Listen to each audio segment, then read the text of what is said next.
This is Writers Not Writing, the show where you can get to know your favorite writers and soon-to-be favorite writers by listening to them confess to the ways they procrastinate. Thanks for procrastinating with us. I'm Benjamin Gorman, and the quiet guy behind the glass there is Doug the producer. I write novels and collections of poetry and stuff. Doug tries his best to make me sound better. And each week we have a secret word to listen for. If you catch it, you earn the right to take an extra break at the time of your choosing from whatever is stressing you out. From Not a Pipe Publishing, welcome to Writers Not Writing. Today's secret phrase is Hellish Rebuke.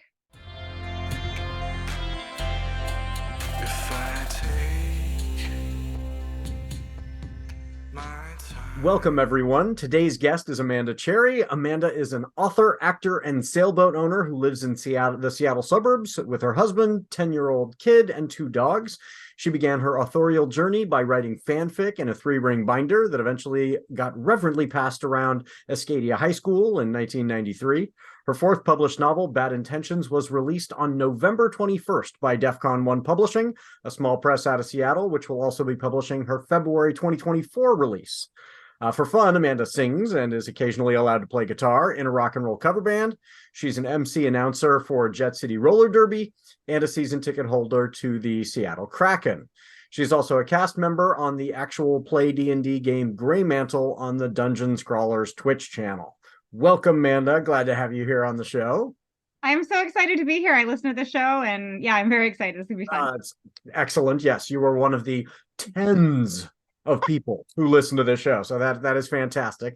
And the whole point is to help folks get to know you, get to find out, oh, okay, this is the person behind this book that I am loving right now. So I am very glad to have you here. And of course, as everyone who is watching on YouTube can see, we always dress up in these fantastic costumes, but then we have to explain them for folks who are listening on the podcast. So what did you choose to wear for the show today? So, it's a Sunday afternoon and it's been a holiday weekend. So for me, it's like comfort is key. So I decided I was going to throw on this screen accurate replica of the green dress that Vivien Leigh wore in the jailhouse scene in the 1939 motion picture Gone with the Wind. Famously in the story, Scarlett has had this dress made out of her mother's velvet curtains. And so it just, it's homey. And you just have that around. Afternoon. Yeah, just, velvet curtain dress, I wanted to go with the same kind of vibe, so the same time period, but I had to make mine. And so in order to match, I've got the Tin Man from Wizard of Oz, which I had to make out of cardboard. This took me hours and hours and hours last night. I smell like silver spray paint, but because it's cardboard, at least it's not making noise during the show. So that's it's doing great. You're doing Victor Fleming very proud, and I appreciate that we dressed up as Victor Fleming's 2 1939 projects, both of which won Oscars. Like nobody else had a chance that year. Yeah, can you imagine? Yeah, that in the same year. What are the odds? I'm trying to think of any other year that's got 2 iconic films of that level. Is there really anything where there was a year that was so good? Well, not that I can think of off the top of my head. Yeah, there are probably like film majors out there going like Men came out in the same year. Those were both really great iconic films. But there's nothing on that level in the same time period. So I am very excited to have you on the show. I wanted to ask you, you are notorious on the superhero fiction Discord for, of all things, Oreo cookies. Explain to everybody how this happened. Okay, so last year when the first Femmes Fatale book, which took 4 years to write and it was never supposed to be published, it was a short story from an anthology that got canceled and we were having way too much fun writing it, and then our editor found out we were still working on it and we're like, hey, send that to me. She was like, yes, not only do we want to publish this, you actually have 2 books here, like let's make this happen. I was gonna say, yeah, so how long was the original short story? Just a little? It was like 4,000 words. Yeah. And then keep going. Oh, that's fantastic. When you don't have to meet the brief anymore, you can do whatever you want. And what we wanted apparently was to write a trilogy by accident. But when that book was coming out, it came out the day before, the day after, right around my birthday. And I was like, I'm gonna have a party and it's going to be book launch themed. And one of the things I discovered was that Oreo will make you custom Oreo cookies with anything you want on them. Anything? So, they do have some like content guidelines, and you have to have the rights to whatever art. Yes. So you can have like happy birthday, or you can have your name, or you can have your like wedding anniversary or whatever. But I got my cover artist to send me the characters' portraits, and I Oh, had them how put on Oreos. cool. And so now every time someone on superhero fiction has a book launch, they're like, I should do Oreos. And I'm like, you really should.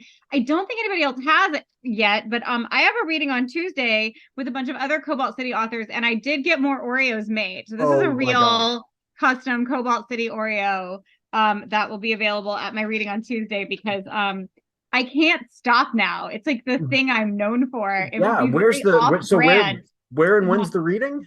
It's on Tuesday night. That's November the 28th at Distant Worlds Coffee House in Seattle. It's going to be a blast. There's going to be 5 different stories from 6 different authors.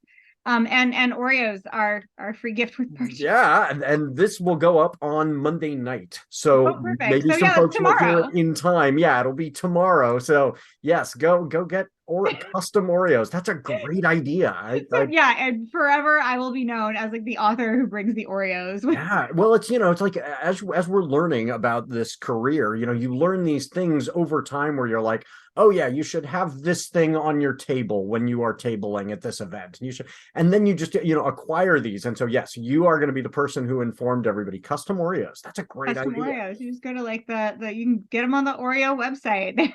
Yeah, that's that. And so yes, these are real official Oreos, but they're Yeah. larger, right? They're like, They look big because they've been dipped in chocolate and then rolled in sprinkles. But oh, beneath there is a standard Oreo. There's some choices on like what kind of cream center you're gonna get. Like there's some choices. The sprinkles come in all different colors, but yeah. brilliant. I think my fiance and I are we're gonna have the wedding itself this year. We've just recently decided we'll be out with family in Ohio and then a big party in the summer. And I'm thinking Yeah. that's a great idea for the Yeah.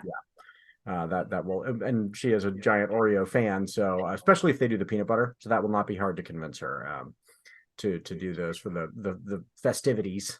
So what's something pop culture wise? We always talk about how we are not writing. What are we procrastinating with? What is taking us away from our work? So what is something that is kind of in pop culture taking you away from your work lately? I mean, if you had asked me last week, I would have just said nothing but the Eras tour. I'm a big Swiftie, and so is my kid. But this week was American Thanksgiving, and the big American Thanksgiving tradition is the Macy's Thanksgiving Day Parade. Little known fact, or possibly widely known fact about me at this point, is that I grew up in musical theater, and as a dancer, I always wanted to be a rockette. Your girl is 5'3", was never going to happen. Oh, But I am still are to they this all? day. I have been to New York. I've done the like backstage, tour thing, but I never realized they do all have to be the exact same height, They basically. have to be, it used to be like 5'8" to 6'1", and they actually reduced the height this year. You could be like 5'5", I think, in audition, but I'm still not tall enough. And now I'm so old it wouldn't look good. But so I'm very, very into the Rockettes. And also as a performer, I've always loved Sesame Street. I spent some time working as a puppeteer. I have friends who are puppeteers. Most famously, if you watch the new Doctor Who, my friend Brian puppeteers one of the creatures in there. Oh, very cool. So yeah, puppeteering. So between the Rockettes and Sesame Street, this week has been like all about behind the scenes videos from the Macy's parade. I understand there was some Macy's Day Parade kind of drama this year too, but I didn't see it. I admit the Macy's Day Parade is something that I don't always see. I sometimes, miss my Macy's Day Parade. So wasn't there some Macy's Day Parade news this week? The only thing I'm aware of that you might be talking about is that the balloons were all underinflated this year. Yes. And people were talking about that. What they didn't realize, and I know this as a sailor, they were having gusts of 15 to 20 knots in New York City the morning of the parade. And I don't know if you've ever experienced 15 to 20 knot gusts. That's a lot. That's a lot. And it's a whole lot when you are like holding 350,000 square feet of Oh helium yeah. in between like city streets. So they did underinflate the balloons so they could keep better control of them. It's some of them wore it better than others, and so some of them look like things were very much going wrong, and some of them looked Yeah. fine. So some were sad. They were like Snoopy's hat was drooping, and like the Diary of a Wimpy Kid, his one arm was just where all the helium seemed to have been like lost from. It was not cute. But like Pillsbury Doughboy looked fine. Grogu from Star Wars looked fine. You couldn't tell that they were underinflated. You just could see that they were flying low. Yeah. I remember a video from years ago where they got some wind they were not expecting, and it was lifting the people. I mean, they were holding on to those ropes. They did not give up, and they were being just lifted off the ground. It was wonderful to watch for spectators, but it must have been terrifying for them. Oh, I'm sure. Like, Famously, several years ago, Barney lost a little bit of control and caught on a building and tore a big hole. Yeah. I mean, no one was real sad to lose Barney the dinosaur, except the people that paid to build that balloon. A lot. But yeah, so you don't want to ruin those balloons.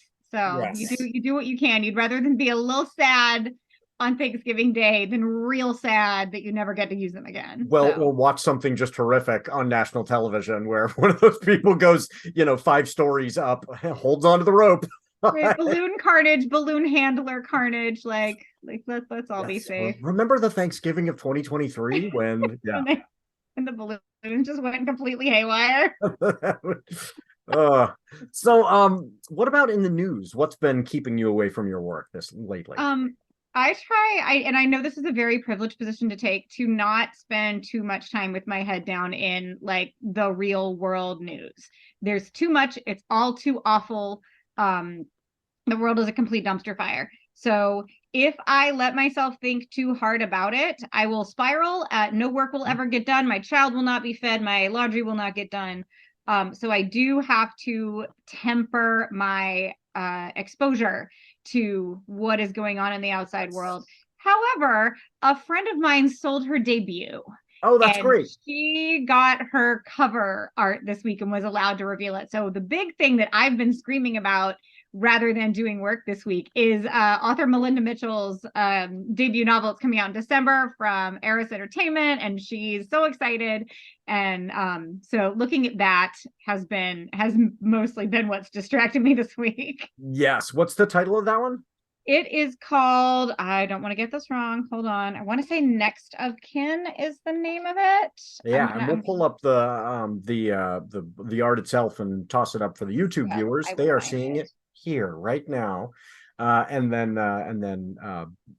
we'll put a link to that in the show notes as well. So folks who want to check that out. It is called Next of Kin. It is a sci-fi retelling of the story of the Book of Ruth. Oh, very cool. That's a good concept. Yeah, she has a background in theology, and it's just, she's such a smart writer, and I'm so excited this book found a home. And that's cool. Coming in December. That's and then very much another friend of mine has a book out this coming Tuesday, so I've also been helping her scream about that. That's about that later probably too. Well, and I mean, it is so important for us as authors to be supporting one another too. I think we come into this profession as folks who are exposed to other jobs that are competitive.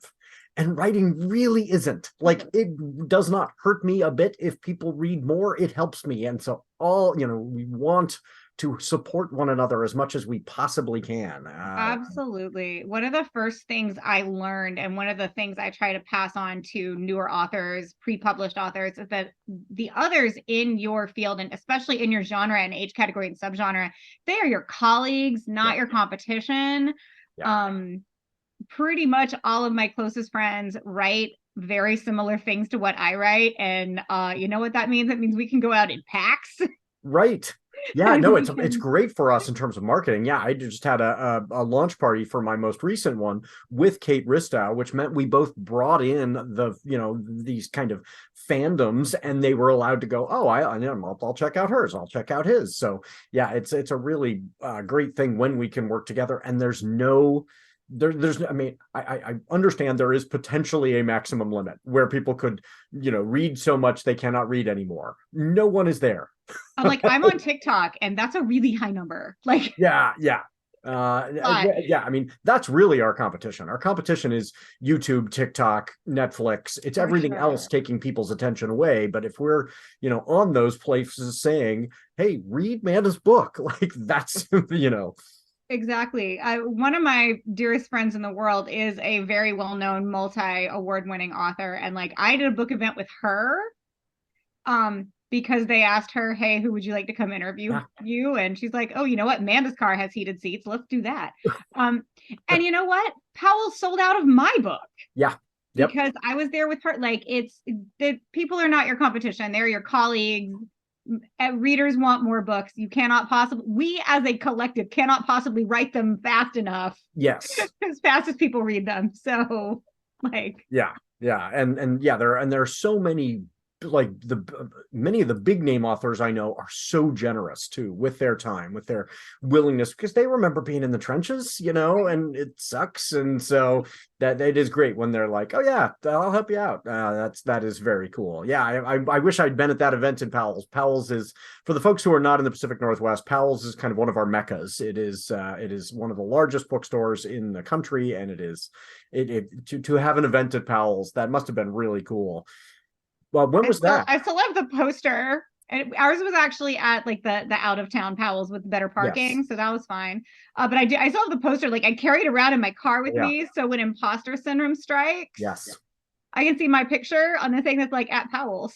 Yep, I would do the exact same thing. Like, yep, that would go with me everywhere. Yes. Amanda excellent. Cherry and Shannon McGuire at Powell's, as a matter of fact. Oh yeah. And I understand she is super cool too. It is one of those people who's really supportive. She's a fun follow too on oh yeah. I mean, she's on Twitter, but she's also now shifting more to is it Blue Sky? Blue Sky. Yeah. And so yes, recommend good follow there. So what is something just hobby-wise that you have been getting involved in that is getting you away from your writing? I got a couple of those things. Back in 2020, when people were like, oh, I'm going to be home for a while, people started like making pandemic impulse purchase. I'm going to buy an air fryer. I'm going to buy some yarn and learn to crochet. I bought a 30-foot sailboat. Which is, you bought a lifestyle. I did. But I had to cancel a vacation that I've been planning for a long time, and I was just bummed about it. And I'm like, you know how I can take a vacation and not see another human is if I buy a boat. So I did. And my husband, bless him, let this happen. Did not fight me. And so I have learned to sail. I had never been around sailboats before. I'd only been around motorboats, but I'm a boat girly. I'm originally from the Gulf Coast of Florida. So I would like to say I spend my time sailing, but I spend my time doing boat chores. I was going to say, taking care of the boat. Yes. Yeah. I got to wash the lines. I got to swab the deck. I got to flush the engine. I can change the oil. I can tighten the belt. So what kind of cabin space does a 30-foot sailboat have? We could sleep 5 if we were real cozy. But our little family, just 2 adults, a kid, and pets, we are super comfy. I've got a propane stove and a grill that clamps onto the transom, and it's got a little fireplace, so if it gets cold you can actually build a little fire in the boat. She's so cute. So I do that a lot. That's also my great place if I really need to go be head down working and not get interrupted by like normal other people live in this house stuff. I can just go and like lock myself on the boat. That's how I finished the last 2 revisions of the book. So it's not just a book, it is also office space. Like it is also office space. I have my little office up here, but other people live in this house. Yeah. And they're not silent all the time. Yeah. Now, when you want to write on the boat, do you sometimes take it out to write, or was that too much distraction and it's better to just be moored? I have not taken it out and done writing while I was out alone on the boat. Yeah. Because you got to be conscientious. At least enough. Yeah. It is one of those things where if I need to think through a story problem, if I can occupy my eyes and my hands steering the boat, especially under power if I'm not under sail, and let my mind go there. Yeah. And it'll keep me focused a lot. Like I joke, but I'm not joking, that if I get writer's block, I have to drive to Portland. Because the physical act of operating the car keeps me like occupied, makes my body doing things, but then my mind can just wander because I don't need to pay that much attention to what I'm doing. I've made that drive 50 times. And usually that November fixes itself. Reconsidered And is a couple laps what around the else? lake alone on the boat with little music A poetic playing, journey I have through the month learned will at the do that leading edge of also. winter. See, I can't do the music. Part Like autobiography, when it's, but part the driving exploration, totally. I can do. and about I've 100 done other things. voice recordings where as I'm Find driving on the November freeway, Reconsidered turn off via the song, Amazon an or idea wherever books came to are me, ordered. and now I'm just talking it Read out, November and voice to Reconsidered. text, and then I get It home, will and change your the life. voice to text files are not great, Hopefully. but they're enough, to go. Oh, that was the idea. When I get that good, I will wind up with like a minute of dialogue that I can recite just flawlessly, both sides or all three of them, and like I know what it is, and that's exactly. I turn my voice to text on, and it'll get enough. Yeah, that you can that remember. I can let myself I know what I was bit of trying to dialogue say. and move on. Right. Yeah, I get home and I'm like, that's not what will end up on the page, but I can remember it. That's not what I said, but I can transcribe it. Yes, into something useful. That is very cool. So what's the furthest you've ever gone on the boat? We went and spent a week out at Blake Island, which is just this like uninhabited, you can only get to it by boat island, sort of out in Elliott Bay. As new boat owners, we haven't tried to go real far yet. Well, that's good. Yeah, it's a lot. I don't want to have to call the Coast Guard. Yes. But we did that. We were completely like self-sufficient for like, I think we were on a mooring ball for like 5 days. So I was all our own food and water and toilet and everything right there, just us. And I loved it. And I would do that every year. The problem is we don't have reliable enough summer up here. Yeah. You're like, oh, it's going to be hot next week. Like everything's booked up and you just have to guess when it's going to be nice outside. Well, that's one of the reasons why Crystal and my wedding was going to be outdoors. And we're like, this last summer we were going to a writing event and the writing event was canceled because of the fire smoke. And we went, outdoors is not reliable enough here in the Pacific Northwest anymore. I mean, it never really was, but with a sailboat, if you're unfamiliar with the Seattle area, we have what's called the Ship Canal, which takes big ships, if you want them to, all the way from Elliott Bay in the saltwater through Lake Union and into Lake Washington. And we are moored on Lake Washington because it's 5 minutes from our house. Like we're moored close by, so we can use the boat as much as possible. And so if we want to go out into saltwater, it's several hours just to get to the Hiram Chittenden locks, and then you got to go through the locks, which is a whole production. And on the way, there are 4 drawbridges, and depending on the height of your mast, you have to get the bridge to lift. And if it gets hot enough for long enough, they can't. Why so? Because the metal is not. Expands? Yeah. Oh. There's this fear if it's over, I want to say 85 degrees for more than a certain number of hours, that if they open the bridge, they won't get it back down. And they're automotive bridges, like, so you can get stuck on the wrong side of a drawbridge. That sounds like a serious design flaw to me. Like that they didn't plan, hey, we need to be able to move this all year round. These bridges are like 100 years old, and it was so rare when they were being built for it to ever be that temperature in Seattle that they just never thought the climate would change enough that would become a concern. I mean, that's a great illustration of the ways climate change has unforeseen consequences. Like nobody thought bridges might expand in this weird way. Right, we have to open the drawbridge. Yeah, and we can't. It's a serious, that issue. I mean, it's not, life and death for you if you can't get out there. But like when they were building, there's a bridge across the bay in San Diego, and a huge amount of the Navy is located in that bay. And so they had to design the bridge so that it couldn't be bombed, fall into the bay, and lock all of the ships in.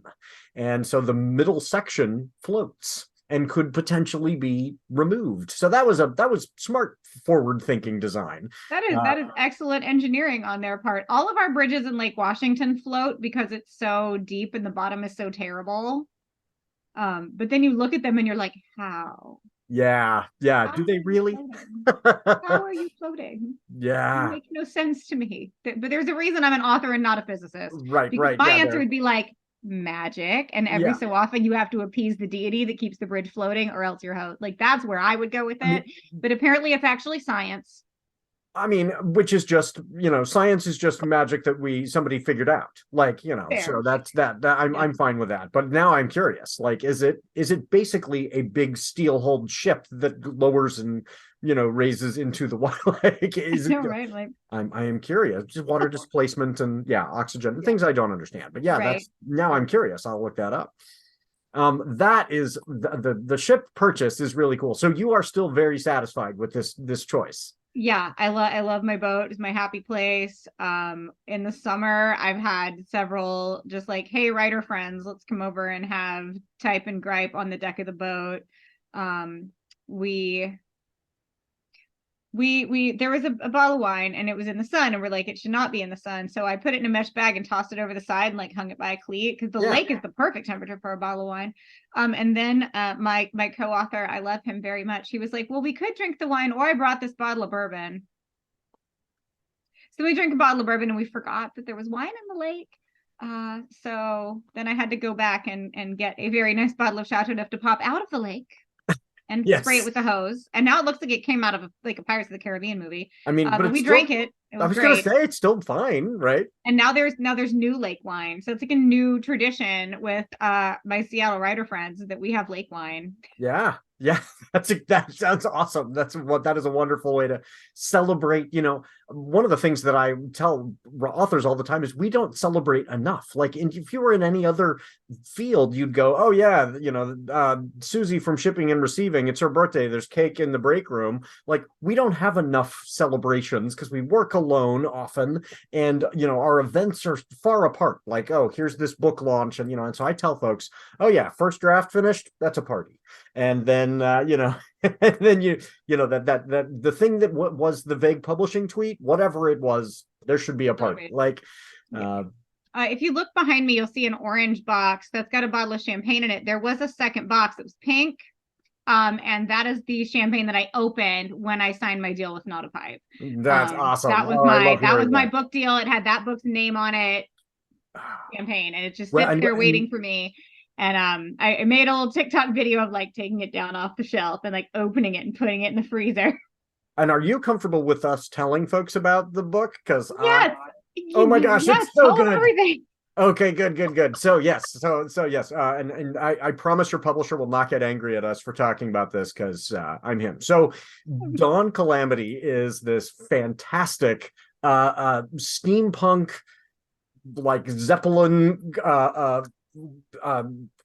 but it's the culture of the book. I don't even know how to describe it as much as I am excited about it. Like it's really, really fun. So tell folks about this great book. Yeah. So in 2008, it was my fourth year, fifth year doing NaNoWriMo, and I decided that all I wanted to do that year was bust a bunch of sci-fi tropes.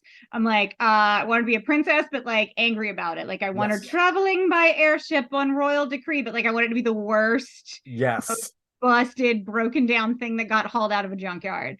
I want there to be like a pining slow burn romance thing. When it's time to go out and attack the enemy, I want her to be like, no, that's how you get shot. Like, right. No. So it started out as that. It started like, how many tropes can I bust? I had not thought of that as I was reading it. Like it's just a thoroughly enjoyable story. But now, like thinking back, it is just like everything you would find in the cliche sci-fi novel. This one goes, nope. She nopes out of it real fast. The hero's not like, yay, let's run into the machine gun fire. That would be awesome. Or not. There's a scene where there is a staple food item in one culture that's a delicacy in a different culture and just like completely inedible by a third culture. And like everyone's like, I don't understand how your relationship to this food. But so I started it that way, and it was going to be sci-fi, but it turns out I can't write sci-fi because of that aforementioned I don't understand science thing. And my husband kept asking me how like faster than light travel worked. I'm like, I don't know. Yeah. It's not really sci-fi, it's space opera. And he's like, you have to know. And I'm like, I'll never know. So steampunk was really sort of having a moment in like 2010, 2011. I was like, so what if? And that was the first rewrite. And then I thought I might develop it into a web series for a hot minute because visually it could look cool. Hey, Netflix, if you're listening. Oh yeah, it would be great. Or like graphic novel. This would look really cool. Yeah. but then I very quickly discovered I have written scripts that have gotten shot. But my other job is I'm a SAG actor. Like I need to vote on my contract thing actually real soon. Yeah. So like I know what that experience is, and the more I looked at it in script format, I was like, nobody can afford to shoot this. Yeah, well, Major studio, major network could. Indie filmmakers that are of my acquaintance, like that was not going to happen. So I went back to wanting to make a book out of it, and the final couple of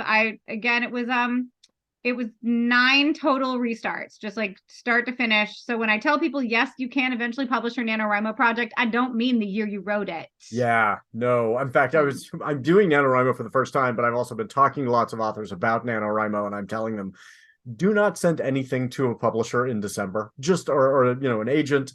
Just don't, because we get inundated by 50,000 word novellas like that have never been edited. Please don't do that.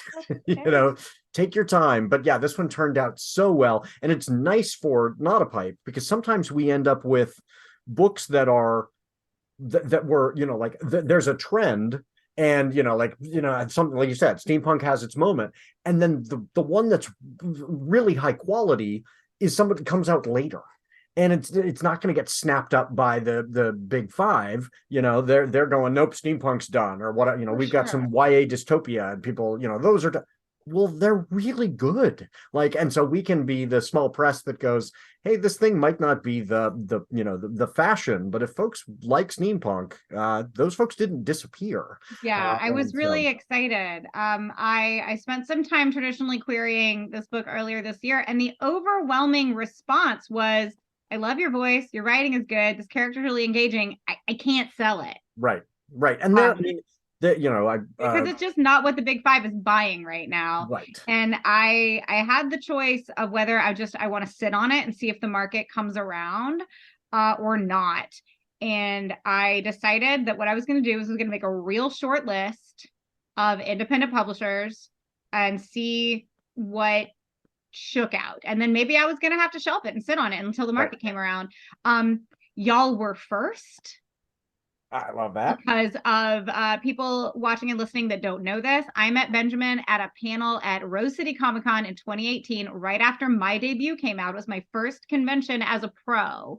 And Benjamin and a bunch of authors from Not a Pipe did a panel about the year of publishing women and about the small press experience. And as a debut small press author, I was really impressed with everything I heard, with the way they represented their company, the small press experience as a whole. So just like always in my pocket was the idea that I wanted to pitch Not a Pipe at some point. Which is a good lesson for folks out there who are interested in writing. Like the networking with the people that you want to work with takes time, but it's really important. Like it's worth meeting the people and going, these are the folks that that get me. Like for sure. And so the moment I was stalking y'all, I was stalking you, and the moment I saw you were open, I was like, okay, here it is. This is it. And depending on if y'all had said no, there might have been 2 or 3 others that would have gotten the manuscript, but sorry to those companies, you said but yes not really sorry. quickly, and it's I think this is where this book was supposed to be all along. I'm so happy. Well, and part of the process, and this, I don't talk writing process, but publisher process for folks who are listening. I mean, we'll get 100 books. And so then you kind of winnow that down. And then yours was one of the first where we asked for a full, and I read it and I was like, absolutely yes. But also I need to restrain myself and read these others that are the top of the list, because who knows, and I don't want to say yes to too many books. I want to be able to devote my time and attention. There are companies out there that just publish way too many books. That's and true. That they just don't have the time for them. And so try and keep our list small each year so that we can say, okay, these 3 or 4 titles, maybe a couple more from some of our authors who have sequels, and that's it. Like, and then we can devote the energy. And so yours was the one where I was like, yes, yours, and there was a book of poetry. So this is not a competition between the two of you at all. But those two, I was like, absolutely, like we need to grab these. And then I've got to read through all these, and I'm going, so you became the bar. Like, okay, am I in any way as excited about this as I am about Dawn Calamity? And that was very nice. We ended up not, of those, like, oh gosh, I think we winnowed it down to like 15, and we ended up going for 3. And I am so excited about all three. And one of them is this book of poetry, and then 2 novels, and then we've got a couple of sequels by authors that we've already represented. That's the other thing. We try and stick with the same people and foster their careers as much as we can. But yeah, and this one has series potential too. Hint, hint. She does. She does. We're gonna find out. No spoilers here, but there are some people that are fixing to sit in front of a court of law when everybody gets home and starts tattling the tale. So yes, yeah. The story ends in a satisfying way, and also you're like, and now I need to know what really will feel like. I mean, it will be a very distinct story, but it's like the next chapter. Like this one, that's one of the things I liked about it is it does have a satisfying ending. You can go, okay, it's not to be continued. I'm not, feeling like it's, this cliffhanger that's totally leaving me hanging. But I do want to know what happens also, next. Some people are fixing to be in trouble. Yes, yeah. That's okay. That will be that. So now I'll start the pressure campaign now to get that sequel. Okay. But yeah, I'm excited about that. Okay, so when you're not out sailing and you're not writing the sequels, one of the things I always like to ask authors about is just as kind of a get to know you. If you yourself, not a D&D character you've played, because I know you know D&D a lot better than I do, but if you yourself were a D&D character, what would be your race and class? A thing I do other than sailing is I also I'm a musician. I've been a singer. My first job was singing in a bluegrass band. I currently sing with a rock and roll cover band. They sometimes let me play my guitar, although I'm very bad at it. So I am 100% like that tiefling bard your parents warned you about. Like I look kind of cuddly, but also harmful. Yes, awesome. The tiefling bard is in many ways a dangerous character to run into at the pub, because that's by karaoke, my friends. Yes. So you as the tiefling bard stumbling back from the from the alehouse in the evening by yourself through the woods, and you are beset by 3 level 1 pretty easy goblins who jump out. What do you do? I literally make sure that one of them gets a piece of me so that I can use Hellish Rebuke. So what is Hellish Rebuke? I don't know this. They're just done. And you're toast. Nice. Thanks for playing. So is it a what do they call that? A riposte spell? So it's like they attack you, and because they've done damage, you then get to do damage back? Yeah, it's a tiefling thing specifically that, the slightest amount of damage to you, you can basically roast them. Nice. Excellent. So, and then the other 2, I'm presuming, would be like... It's area of effect, so... Oh, it is? So they're done. Wow. That's an over... And does it count as a spell? I think it counts as a cantrip. Like, I don't even think it uses a spell slot. Wow. I could be misremembering that. We may have like bigger nerds than me coming up in the comments being like, no, you're using it wrong, which is totally fair. But yeah, I'm very disproportionate response. Neutral evil. Yes. Well, but that fits the character very well too. Like, hey, we were all, doing fine, having fun, listening to music back at the bar. You took a bite out of me in the woods. I'm just blowing you up. Yeah. It's like, and then you dared. Yes.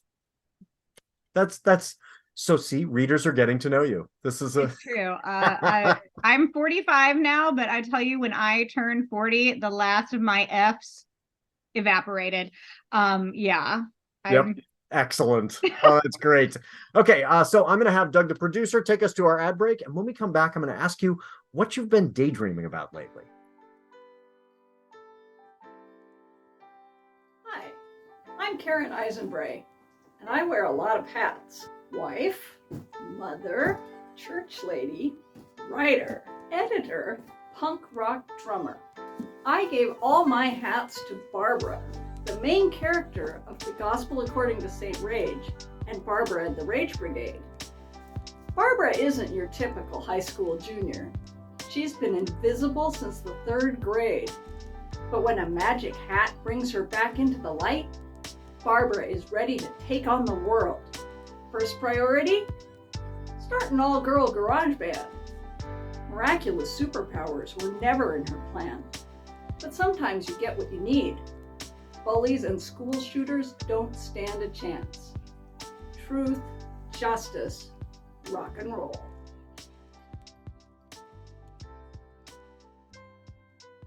So, Amanda, what have you been daydreaming about recently?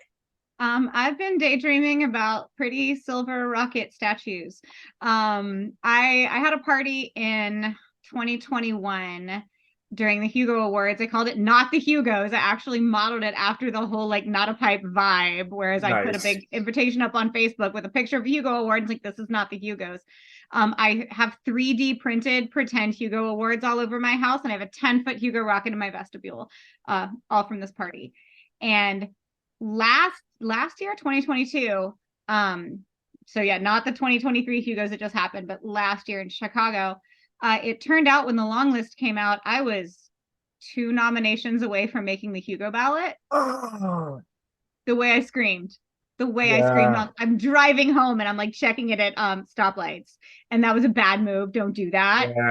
Don't award show and drive, friends. It's not a good idea. Because I did have to pull over and scream.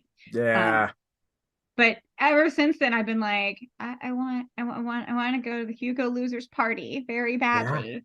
And because of the way my release schedule has been over the last couple of years, I had a book out this past Tuesday that qualifies my co-author and I for the best series category this year, this coming year for Glasgow.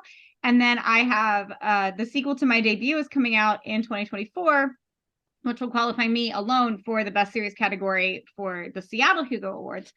And so I really want to have that Elle Woods moment of seeing my name up on that list. And I want to go to the Hugo Losers party.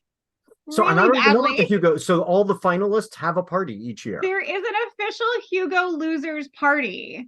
That sounds after amazing. the awards ceremony, the winners get to walk around with their trophies, and the losers get to go like drown their sorrows. There's nothing. I mean, I'm sure there are people who have come close enough times that like they start to have genuine sadness, and I don't want to like underrepresent what that disappointment must feel like. But for someone like me, it would be huge, right? Yeah. Just seeing how close I was to the ballot was that exciting.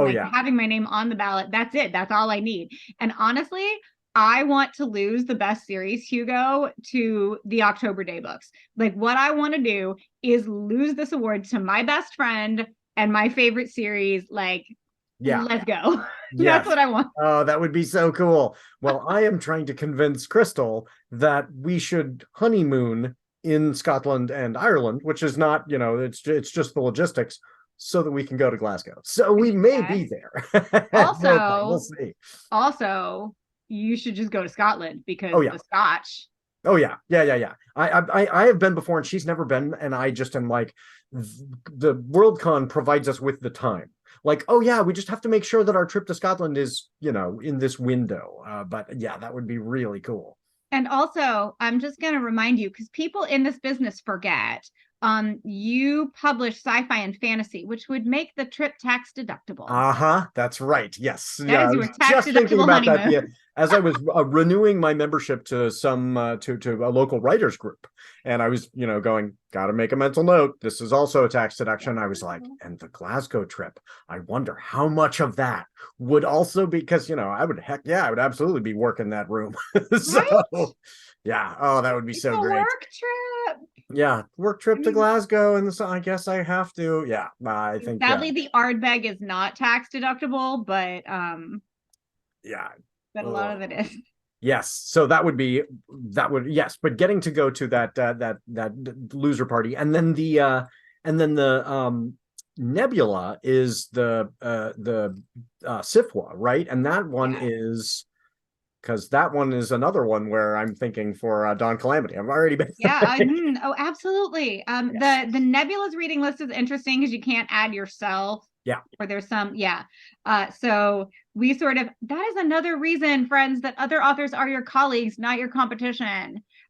There's a bunch of us up here, and it's Laura Ann Gilman, and it's Elsa Shunason, and it's me, and it's Astrid Bear, and it's Karen Anderson, and it's Shauna McGuire, and like we can all add each other's books to things. Because hey, I'll add yours if you'll add mine. Like, sometimes you need that. Sometimes you need that colleague that is at your level who can put your name in for stuff. Yep. Because you cannot do it for yourself. So yeah, that's one where I've already got my eye on, because yeah, Dawn Calamity, I think, fits so neatly into, like, if you like sci-fi, you are gonna, and yeah.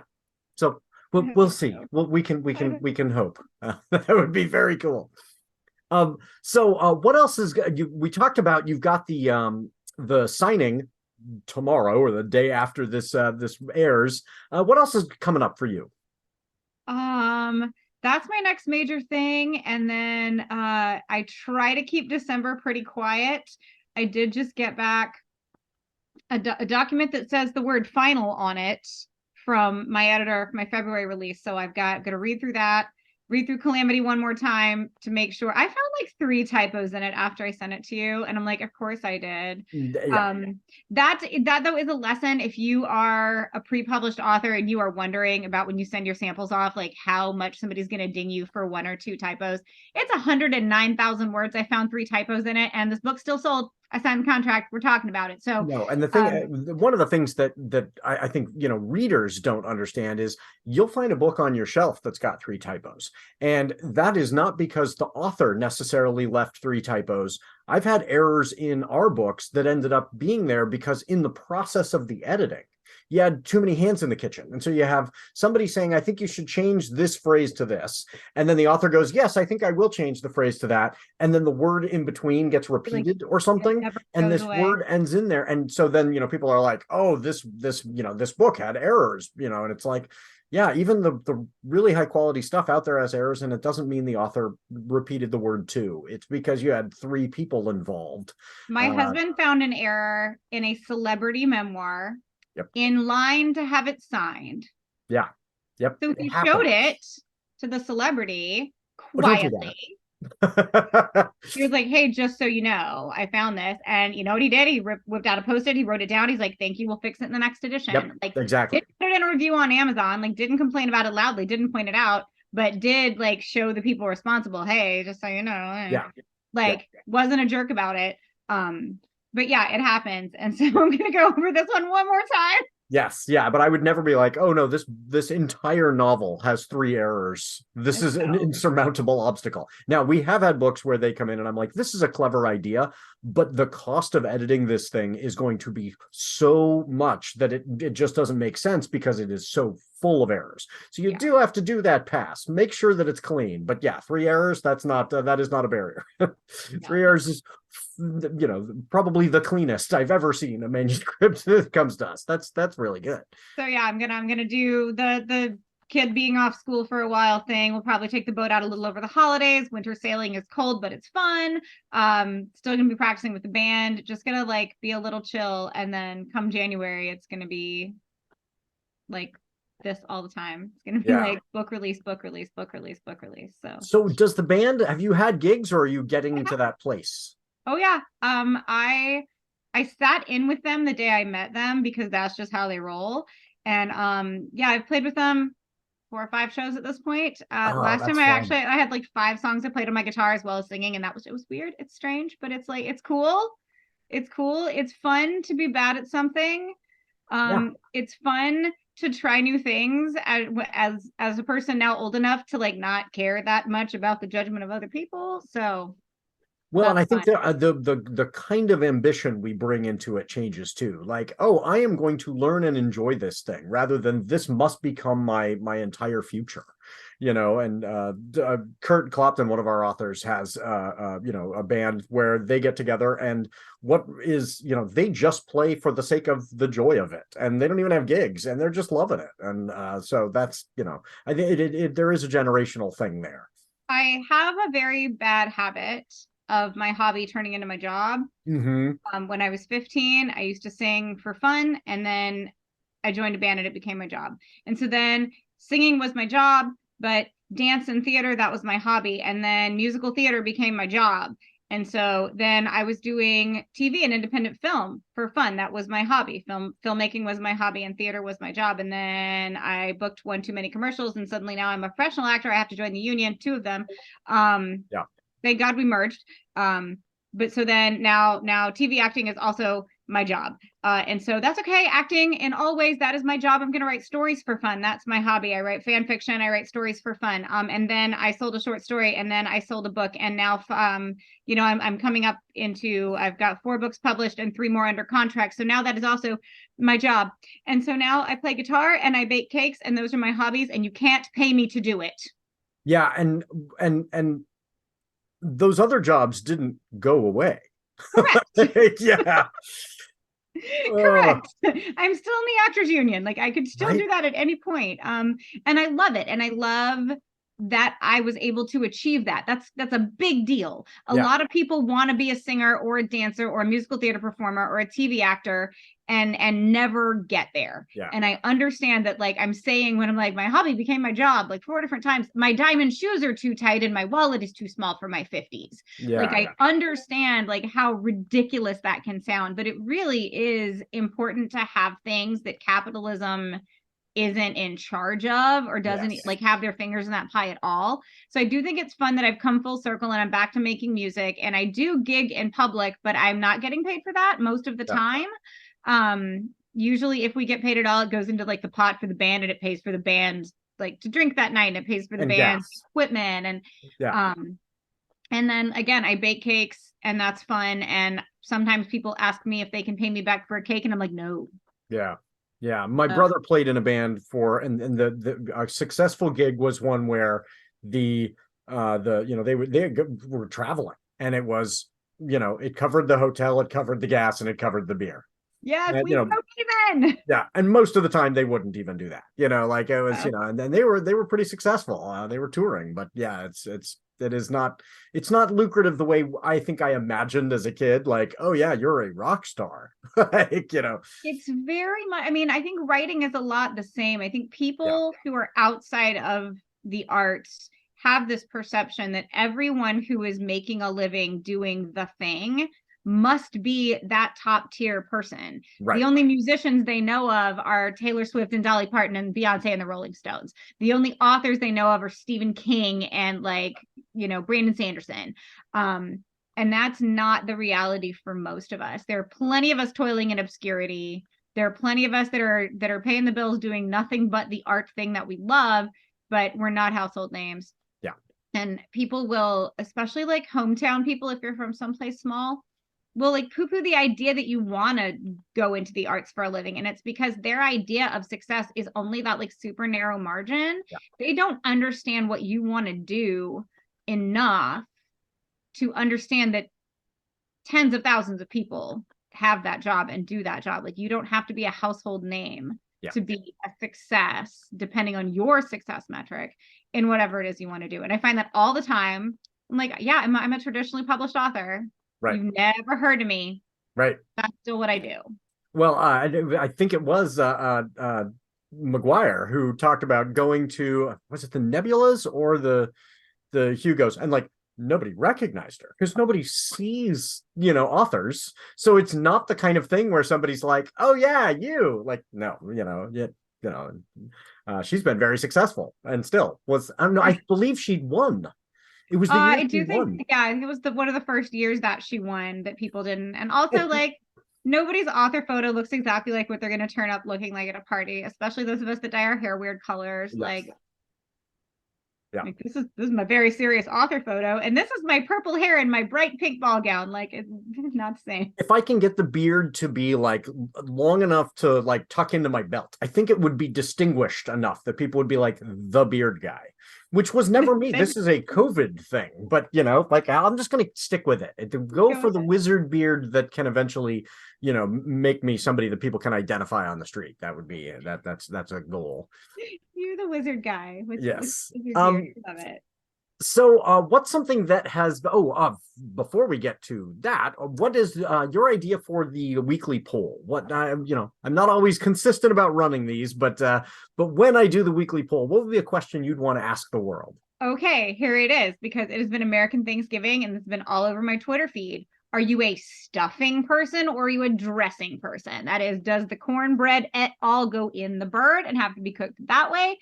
Or do you prefer it like cooked separately in a casserole dish? Regardless of like the word you use, I know there's also like a whole semantic, like you call it stuffing, even if you cook it separately, not where I'm from. Yeah, that's dressing. And the stuffing and the dressing where I grew up, they were not the same substance. They were similar. They had ingredients in common, but they were not the same. And so you best know which one you're asking for seconds of. You're going to get the wrong thing. I need to be careful with how I word this because I don't want to disparage anyone, but I think it's safe to say the best thing about my ex-mother-in-law was her stuffing. That's that. I won't put anything else, any other caveats other than to say that was the best thing about her, and I will miss that stuffing, and it was stuffing and dressing. So she would do some in the bird, and luckily a large enough quantity in a casserole dish for me, because the amount in the bird would not have been enough because it was so excellent. But yeah, and you can tell the difference. Like, okay, this was what was in the bird, this was what was, in the casserole dish, although both were so good. And there was a lot of the bird then put into the one that was in the casserole dish too, and then gravy. Yes. Yeah, but that's a great question. We'll ask folks which they were, where do they side? And yeah, for me, it's if it is high enough quality stuffing, it can also be dressing, and it can work. But yeah, it's got to be, it's not something you buy at the store out of a box. How about you? What's your which way do you go if you had to put a finger on the scale there? So I usually am a dressing person, and it is largely because I like to put aromatics in the turkey. So it flavors the meat a little differently, because then I've got the rosemary and the sage and the fresh thyme and like usually a piece of an onion, like half a lemon, stuff in the turkey. And that would it would sully the cornbread experience. Yeah. So I do the dressing in a separate casserole, and then I make the gravy from the drippings of the turkey that had all the aromatics in it. Yes. Last week's question was about Dan McCoy was asking about gravy. Which kind of gravy? So what's your preferred kind of gravy? Yes. Excellent. As long as the person knew what they were doing. Yeah. As long as you've gotten browned flour, you can thicken it with white flour, but why would you do that to yourself? Brown the flour first, and then you make the roux properly, and then add the juices. Or if it's coming straight out of the pan, you can whisk the browned flour into the already combined fat and juices, because you don't have to skim the fat off. But you got to do that immediately while it's all still hot, or that's not going to work. Yeah. But yeah, and I'm just, for me, it's any gravy. I'm like you. Yes, gravy, yes. Good. Except yes, the answer to gravy is mushroom. Yes. I just am not a mushroom person, and so much mushroom gravy is can of mushroom soup, and it's like, yeah, it's just not. I have not experienced mushroom gravy that involves a can of mushroom soup. I don't even make green bean casserole with a can of mushroom soup. Yeah. I saute the mushroom, the portobello slices in like a whole stick of butter, and then you add like a pint of cream, and then you reduce it, and then when that's the right consistency, that's what you put in your green beans. So I'm not a can of soup person at all. I think a lot of folks in the Midwest, and maybe this was just my bad luck, can of mushroom soup was an ingredient in lots of church potluck items. Yeah, it was like, this is how we can ruin these good things. And if you don't like mushrooms anyway, it was like, oh, what did you put between the good stuff here? Oh, you just dumped a can of mushroom soup between the good things. So I am a person, I'm not a big enough food snob to say that cream of mushroom soup doesn't have a place, but it is not the ubiquitous ingredient that I think a lot of people treat it to be. Mushroom gravy to me is an interesting sentence, because most of the time I've had a mushroom sauce. The person who has made the mushroom thing is not trying to call it gravy. If it's gravy, there are things that it needs to have. And the only really, really good mushroom gravy I've ever had was a friend who was vegetarian who was making like faux sausage gravy and used mushrooms where you would use sausage crumbles, but it was still like there was real cream and there was cracked pepper, and that was good. So it was vegetarian, but not vegan. Like that's correct. Yeah, correct. But I could imagine someone making something and calling it mushroom gravy, and it involving a can of condensed soup, and that being a big nope. Yeah, I I understand where you're coming from there, because that sounds tragic. Well, and it can just be a kind of like, oh, this tastes lazy. You know, like, I don't know. Not lazy foods that are good. Like if you want to make a lazy food, my friend, Jiffy cornbread mix exists. Oh, I mean, my cooking ability, like the height of my cooking ability is a charcuterie board. Like lazy, I am fine with. I don't want it to taste lazy. Like, Exactly, you know, like yeah. the people who made these meats and cheeses, they worked hard. Like, you know, like, that's where the quality is. It's not, I just arranged it on not necessarily even you know, a wooden board, but you call it a charcuterie board on a plastic plate, and if Right. it's I mean, I'll do arranged it on. I have properly, bamboo cutting boards. yeah. Sure. I have central air, which, if you're listening from elsewhere in the country, not everybody in the Pacific Northwest has, and it gets hot sometimes. Not every year, and not for very long. But the last few years, we've had a couple of days above 100 degrees, and houses here are built to keep heat in, not to let heat out. So it's a hot mess, literally. So Yes. between my central air conditioning, and we have like a bounce house thing that you hook the hose up to, and it has like water slides and a little pool at the bottom. Wow. We are the house that people come to when it's a zillion degrees outside. And you know what I'm not going to do? I'm not going to cook. So my charcuterie game is on point all summer. I keep gorgeous cold cuts and fancy cheeses in my fridge so that if people are coming, I can just slap it down. I have a fan. He's amazing. Calls himself Ted Internet, the Internet. That every time I finish a book, sends cheese to my house. Like, I just wind up with a box of like really nice farm cheese in like a refrigerated container. This and that he makes. This is like no, this is someone who who like knows of cool places to buy cheese that'll ship to my house. And I will get a note. Congratulations on finishing your book, The Internet. And this is the best fan. How do I get this fan? From the internet. It's amazing. I want cheese from the internet. I have got to connect with this person. I don't even need, you know, to like know more. I don't want to like invade this person's privacy. I just want the cheese. Like that is and the cheese as a celebration. I mean, you know, that there's a nice connection there too. Yes. Like I have accomplished this and the internet gives me cheese. The internet has provided me with cheese. That's so awesome. Rad. Oh, that is so. Now I also want to see if I can maybe be that person for someone else. Like, hey, the internet provides you cheese because you have accomplished this great thing. That's a good person. Whoever that person is like my kind of my secular saint. Right? Who just delivers cheese to people for being great writers. I think the world would be a better place if we rewarded each other with cheese more often. Yes, you know, and especially not needing credit. Like I just give cheese to people, and that person's a saint. Now we need somebody who's an artist to make a like one of those saint pictures of Ted the Internet, the cheese delivering saint. And you know, yes, fan art out there. If you're an artist, we would love Ted the Internet, the guy who delivers cheese. I believe it's Theodore Internet. You can find on. I don't think they're on the X Twitter anymore, though. I think they bailed on that platform, but yeah, because they have the kind of soul that would not go well with, you know, X as it currently stands. I can understand. So yes, we'll have to find Theodore Internet and see if I can get Theodore Internet to be my fan too, because that's awesome. So what are some things that you are looking forward to reading? Oh, okay. Tuesday, Uncanny Vows, which is the sequel to Laura Ann Gilman's Uncanny Times, comes out, and it's like turn of the last century, New England brother sister team. They've got this big rad dog named Botheration, who was based on a real dog breed that has since gone extinct, but like is got a lot of magic to him. Like it's so cool. It's exactly like my flavor of historical urban fantasy. And also Laura Ann's just an amazing writer and a cool person. So I'm super looking forward to that.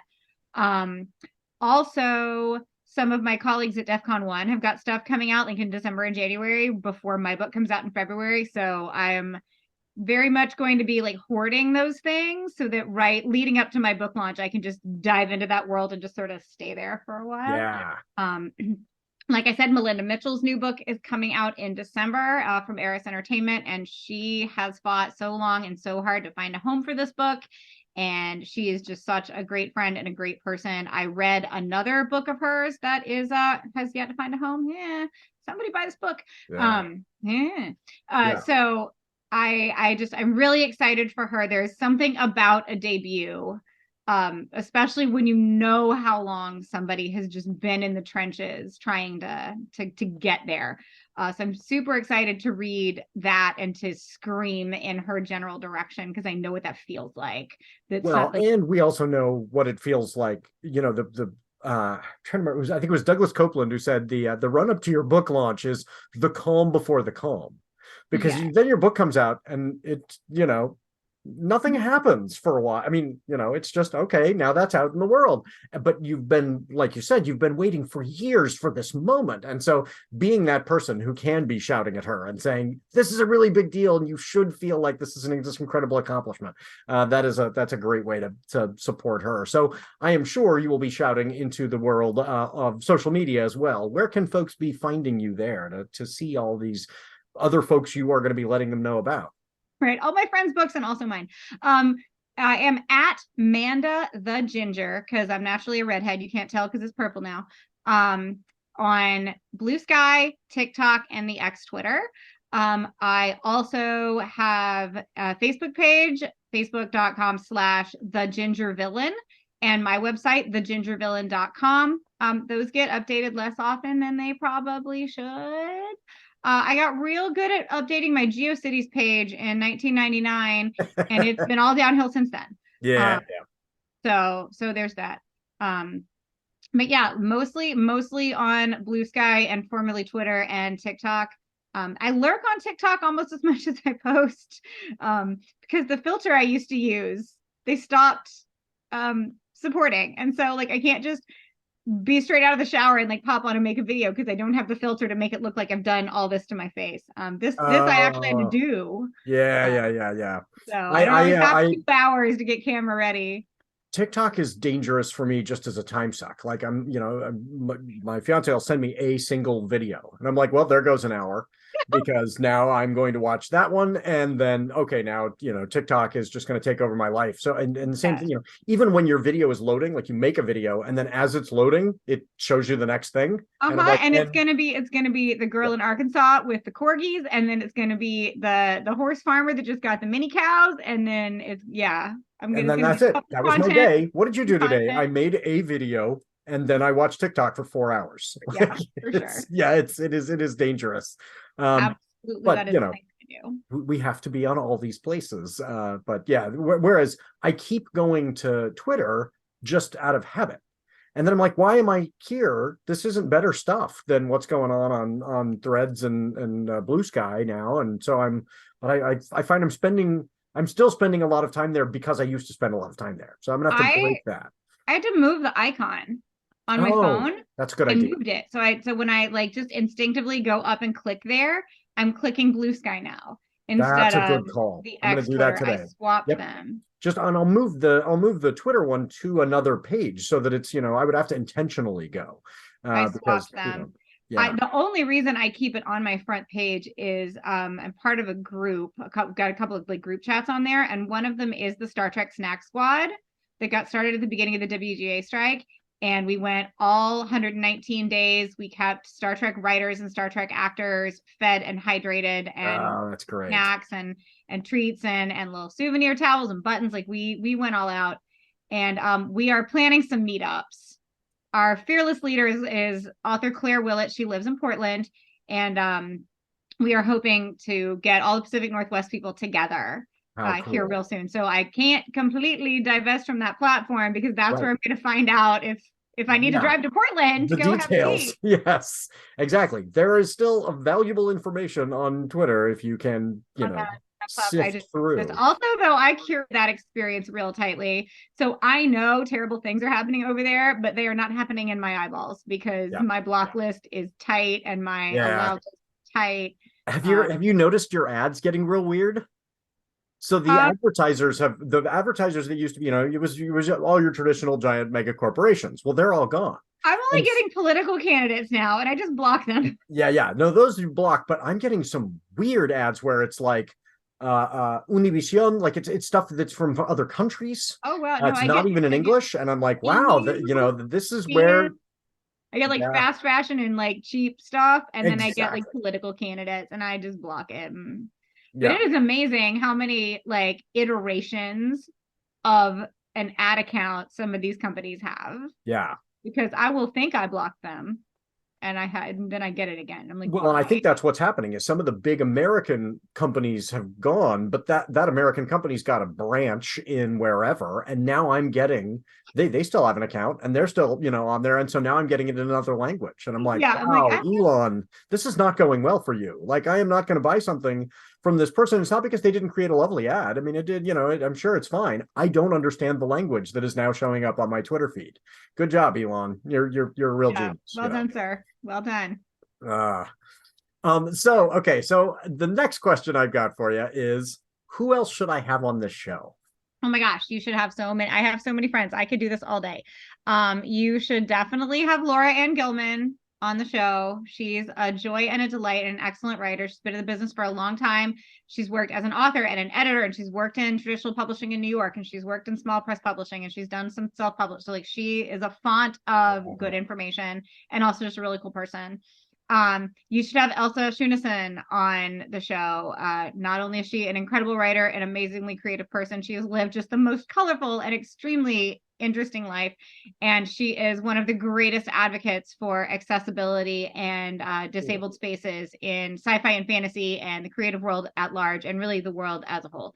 I always talk to Elsa, always listen to Elsa. Obviously, my beloved co-author Eric Scott Nabi, I think, is super charming. And he's done a lot of work in the Forgotten Realms, written official D&D content. He is our dungeon master over at the Grey Mantle game. And he also writes just really fun, delightful, wicked superhero books that I enjoy and that I enjoy working with him on. But the whole reason this trilogy that I just had a book come out last week happened is because we got this idea for an anthology, and he went, my girl, that's for Vivian, would really like to hook up with your girl. And I was like, hook up how? And he's like, exactly. So that's how that happened. And then again, I say, as her debut looms, I think you should have Melinda Mitchell on. I think you would really enjoy talking to her about her journey into, again, being a small breast debut author and what it has taken her life as a parent and a professional. And she's got a career that takes her all over the world. She just moved to Wisconsin last year. Oh, yeah, no, that would be good. I'll see if we can get her in December, right in that window. That would be wonderful. Amazing. So, yeah. She, they have at brunch in Wisconsin? What? Bloody Marys with beer chasers. I'm like, I've never been to Wisconsin, but between the cheese and the Bloody Mary with a beer chaser. Yeah, that doesn't sound, tomato juice and beer does not sound good to me. Oh, but see, I like my Bloody Marys so spicy, they'll take the like pigment off the straw. And so having a beer chaser is smart. Oh, yeah. Yeah, really, it's washing it down. You just gotta get, again, you don't want to take the enamel off your teeth. So yeah. It's chasing your nice, excellent. One of those things that's proof I'm from the Gulf Coast is that I'm white, but I'm not Tabasco sauce's spicy white. Yeah. So I'm like, no, I want it. You're gonna put some horseradish in there, like. Yes. There are different kinds of spicy than just hot. Yeah. Like, recognize. Yes. Excellent. Well, yes, I will reach out to all of those folks because that would be really cool to get them on there. Okay, so some folks I need to thank before we finish up here. Thanks to the artist Max Oakland, who reached out and provided one of his songs for our intro song, I Prefer the Dusk. Let Max know that you like it by following him on Twitter at Max Oakland with 3 Ds. Thanks to Halizna CCO for their song Kids for the ad break. If you're in a band and would like your song used on the show, I would love to highlight a listener's work like Max's song. So email me, Amanda, if the band wants does any original stuff that they want. We would love more music for the show. Thanks to Doug, the producer, for making this show sound good and taking the blame when it doesn't. Thank you, Doug. Cannot forget to mention Writers Not Writing is a production of Not a Pipe Publishing, so please go to notapipepublishing.com and check out the amazing books written by writers who didn't procrastinate too much.